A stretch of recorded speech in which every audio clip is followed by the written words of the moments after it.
நவராத்திரி சீரியஸ்ல வந்து அரிசி புட்டு பண்ணலான்னு இருக்கேன். இது பொதுவாக நவராத்திரி வெள்ளிக்கிழமையில மோஸ்ட்லி பண்ணுவோம். மற்ற சுண்டெல்லாம் கூட சௌரிய பிரகாரம் பண்ணிப்போம். தெரிஞ்சவ அந்தந்த நாளைக்குரியதை போட்டு பண்ணிக்கலாம். தெரியாதவ ஏதோ ஒரு சுண்டல் நிவேதியம் பண்ணி நம்ம எல்லாருக்கும் கொடுப்போம் இல்லையா. இந்த அரிசி புட்டு வந்து பழைய மெத்தடு. எங்க அம்மா எனக்கு சொல்லி கொடுத்த மெத்தடு இது. இது எப்படி பண்ணணுன்றதை இப்போ நான் பண்ணி காட்டுறேன் பாருங்க. இதுக்கு தேவையான பொருட்கள் என்னென்னு சொல்றேன் பாருங்க. இது வந்து 250 ml இந்த மெஷர்மெண்ட் கப்பு. இதால ஒரு அரிசி எடுத்திருக்கேன். அதே மாதிரி இதால ஒரு வெல்லம் ஈக்குவலா எடுத்திருக்கேன். வெல்லம் இதுல ஒரு 1/4 தேங்காய் துருவல், நமக்கு தேவையான அளவு முந்திரி போட்டுக்கலாம்.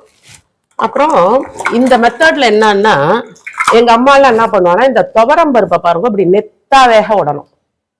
இந்த பருப்பை அப்புறம் அதை வடிகட்டிட்டு அதுக்கப்புறம் நல்ல ஒரு ஒயிட் கிளாத்ல போட்டு ஃபேனுக்கு அடியில நல்லா பரத்தி வைங்க. அப்பதான் அதுல கொஞ்சம் கூட மாய்ச்சரே இருக்கக்கூடாது.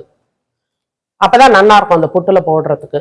அப்புறம் ஏலக்காய் பொடி, நெய் தேவையான அளவு விட்டுக்கலாம்.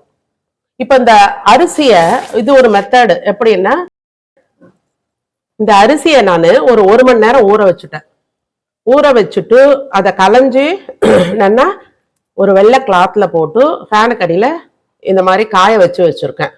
இதை பாருங்க இப்படி இருக்கும். கொஞ்சம் லைட்டா கையில ஒட்டும் இல்லையா. இந்த மெத்தட்ல சிலர் வந்து இதை பொடிச்சுட்டு மாவாக்கி சலிச்சு வறுப்பா. நாங்க என்ன பண்ணுவோம்னா இதை கொஞ்சம் கொஞ்சமா போட்டு ஃபர்ஸ்ட் வறுத்துருவோம், அப்புறம் தான் அதை அரைப்போம். இப்ப நான் இதை வறுக்கிறத காட்டுறேன் பாருங்க.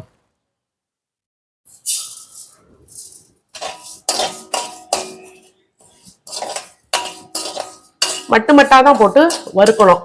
நான் இதை ஒரு 2 முறையா போட்டு வறுக்க போறேன்.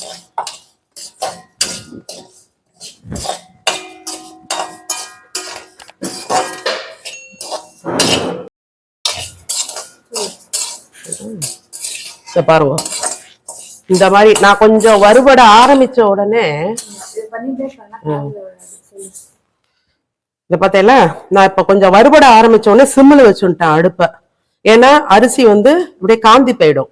அதுக்காக சிம்ல வச்சுதான் வறுக்கணும். இது வந்து சாப்பாட்டு பச்சரிசி, நான் சொல்றதுக்கு மறந்தேன். சாப்பாட்டு பச்சரிசிலேயே பண்ணுவோம், அதுதான் நன்னா வரும். இந்த மாதிரி நன்னா பொரியணும். இது வந்து அரிசி பொரியறதுன்னு சொல்லுவா, பொரிச்சு கொட்டுறது அப்படின்னு சொல்லுவா. இது பார்த்தேல, இப்போ இந்த அரிசி பொரிஞ்சிருக்கிறது தெரியறதா. இந்த மாதிரி பொரியணும் எல்லா அரிசியும். இதுல பாருங்க ஒண்ணு கூட காந்தல, அந்த மாதிரி வறுக்கணும். இப்ப அடுத்த ஈடும் வறுத்து கொட்டிட்டு உங்களுக்கு காட்டுறேன். இதை இப்ப வந்து நான் மிக்சியில போட்டு நைஸா திரிச்சுக்க போறேன். நிறைய அரைக்கிறவா மிக்சியில அரைக்க வேண்டாம், கொண்டு போய் மிஷின்ல கொடுத்தேன்னா ஒரே முறை போட்டுத்தாங்க ரப்பானா அவர் போட்டு கொடுத்துருவாரு. அது ஈஸியா மாவா ஒரே முறையா அரைச்சு கொடுத்துருவாரு. அதை நீங்க வந்து எடுத்துட்டு வந்து ஆத்துல வந்து சலிச்சுட்டு அதை வேட்டில் வச்சு பண்ணிக்கலாம். இப்ப நம்ம கம்மியா பண்றதால நான் இந்த ஜார்லயே போட்டு அரைக்கலான் இருக்கேன். அரைச்சிட்டு சலிச்சுடுவேன். இப்ப இதை பார்த்தல, இதை நல்லா அரைச்சாச்சு. இது நைஸாவே இருக்கு, இருந்தாலும் சலிச்சுக்கணும் ஒரு முறை. இதை சலிச்சுட்டு எடுத்துன்னு வந்து காட்டுறேன்.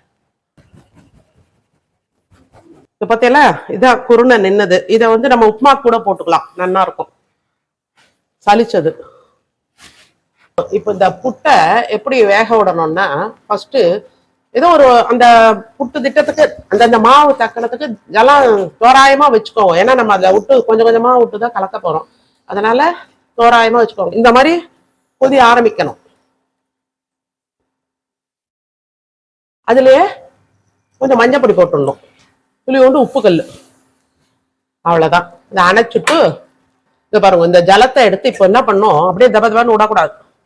துளியா விட்டு இப்படி கரண்டிய இந்த ஏந்தலாம் இந்த கரண்டியில வச்சு இப்படி இப்படி கலந்துக்கணும்.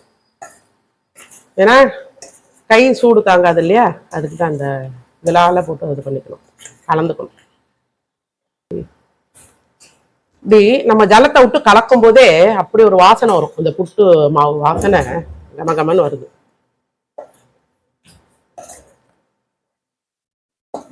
ஏன்னா நைஸா தான் இருக்கணும். கொஞ்சம் குறவரப்பாலாம் எடுத்தா வேகறதுக்கு நாழி ஆகும், திருப்பி திருப்பி வேக விட்டுட்டே இருக்கணும். அதனால சலிச்சுருங்க.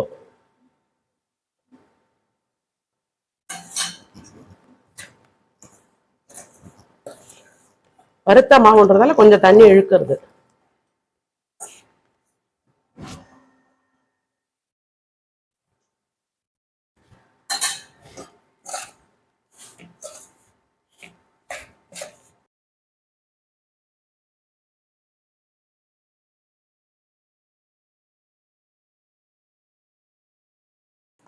இதை பாருங்க, இப்போ கையில் தொடர அளவுக்கு சூடு இருக்குது, பரவாயில்ல. அதனால் நான் கையிலேயே கலக்கிறேன். அப்போ தான் ஈவனாக நல்லா அந்த கட்டி உருண்டெல்லாம் இல்லாமல் இருக்கும். ஒன்றா சேர்த்து கலக்கலாம். போதும், இதுக்கு மேலே தண்ணி வேண்டாம். இதை பற்றியெல்லாம் அப்படி பிடிக்க வருது பாருங்க, நல்லா குழக்கட்ட மாதிரி. பற்றியெல்லாம் இந்த மாதிரி எல்லாம் நல்லா கலந்தாச்சு, உதிர உதிரா அப்படி இருக்கு பாருங்க. இப்போ இதை நல்ல ஒரு ஒயிட் கிளாத்தில் மூட்டை கட்டி நாங்கள் ஸ்டீமர் இருக்குது அதில் வைக்கிறோம்.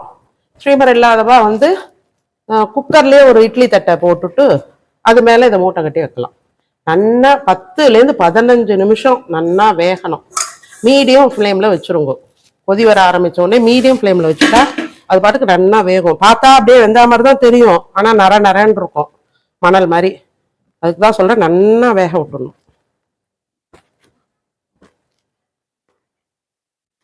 இந்த பாருங்க, ஸ்டீமரில் நாங்கள் வைக்கிறோம். இதில் நல்லா ஸ்டீம் வர ஆரம்பிச்சிடுது, தண்ணி கொதிச்சு அந்த மாதிரி இருக்கச்ச இப்படி வச்சுருங்க. வச்சுட்டு இதை மூடி வச்சிடலாம். கரெக்டாக டைம் பார்த்துக்கோங்க, 10லேருந்து 15 நிமிஷம் இருக்கட்டும். நல்லா எடுத்து பார்த்தேன்னா கூட வேகலைன்னா மறுபடியும் கூட அப்படியே வைக்கலாம் கொஞ்ச நேரம் மீடியம் ஃப்ளேமில் வச்சு.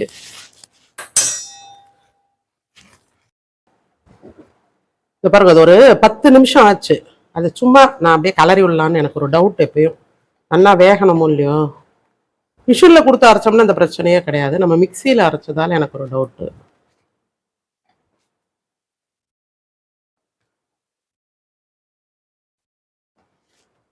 கரெக்டாக 10 நிமிஷம் ஆச்சு. ஒரு கலரிக்கிறேன். எதுக்கும் இன்னொரு 5 நிமிஷம் வச்சோம்னா எப்படி இருக்குது.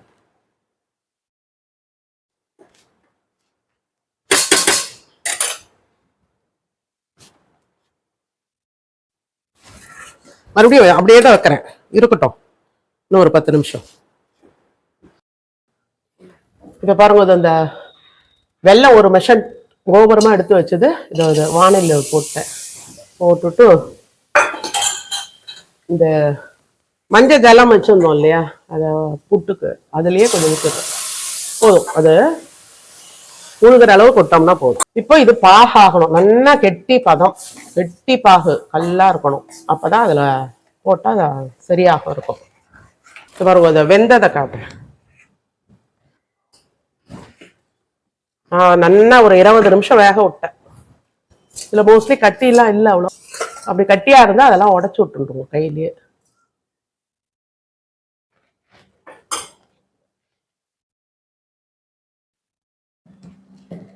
இதை பாருங்க, இதை நான் எதுக்கும் ஒரு முறை வடிகட்டின்றேன், பயமாக இருக்குது. அது ஏதாவது மண் கல்லெல்லாம் இருந்தேன் அலம்பிட்டு வந்து இப்போ அலம்பிட்டு நான் அந்த பாகு அதிலேயே விடுறேன். இது நல்லா கெட்டி பாகு வரட்டும்.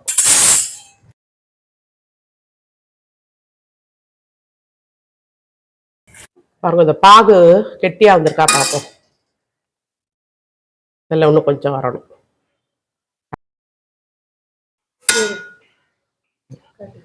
ஓகே, இப்படிதான் வரணும், கட்டியாக பாகு. கையில் எடுத்து அப்படியே உருண்டு வரணும். போதும், இந்த ஸ்டேஜ் இருந்தால் போதும். இப்போ இதை ஸ்டவ் அணைச்சிட்டு இப்போ இந்த புட்டுல அதை விட வேண்டியதுதான்.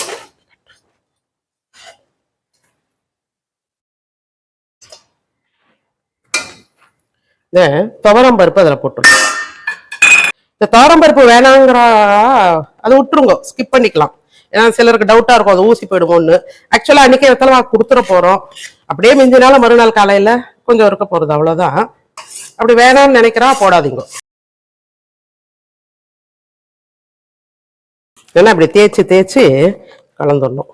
இன்னும் கொஞ்சம் நேரம் ஆனாக்க நல்லா கையால் கூட கலக்கலாம், ஒன்றும் ஆகாது. கையால் மீட்டு நல்லா ஈரத்து கையை தொடச்சுன்ட்டு அப்புறம் கலந்தோம்னா நல்லா சேர்ந்த மாதிரி இருக்கும்.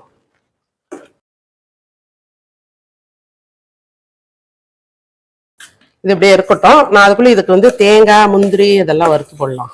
அப்புறம் அதுக்குள்ளே இது ஆறுனாக்க இன்னும் கூட சேர்த்து நல்லா அதோட கலந்துக்கலாம்.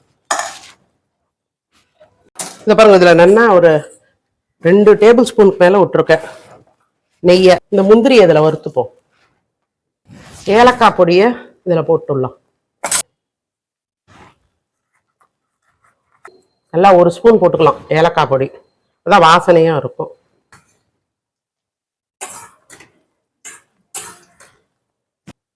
வறுத்து போட்டேன். இப்போ இந்த தேங்காவையும் நல்லா செவக்க வறுத்து போடணும், அப்போதான் ஊசாம கொள்ளாமல் இருக்கும்.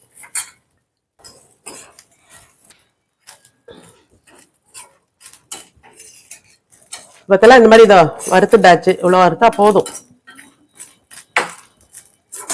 நல்ல மனம் வருது, வரும் நல்ல மணக்க வாசனை வர ஒன்று எடுத்துட்டு புட்டில் சேர்க்க வேண்டியது. நல்லா சேர்ந்து கலந்துள்ளோம். மணக்க மணக்க புட்டு ரெடி. சுவாமி நைவேத்தியம் பண்ணிட்டு எல்லாருக்கும் தாம்பூலத்தை கொடுங்க. எல்லாரும் இந்த புட்டை பண்ணி பார்த்துட்டு எப்படி இருக்குன்னு கமெண்ட்ல போடுங்க. என்னோட சேனல் உங்களுக்கு பிடிச்சிருந்தா லைக் பண்ணுங்க, உங்களோட ஃப்ரெண்ட்ஸ் அண்ட் ரிலேட்டிவ்ஸ்க்கு ஷேர் பண்ணுங்க, சப்ஸ்கிரைப் பண்ணாதவாலாம் சப்ஸ்கிரைப் பண்ணுங்க. தேங்க்யூ.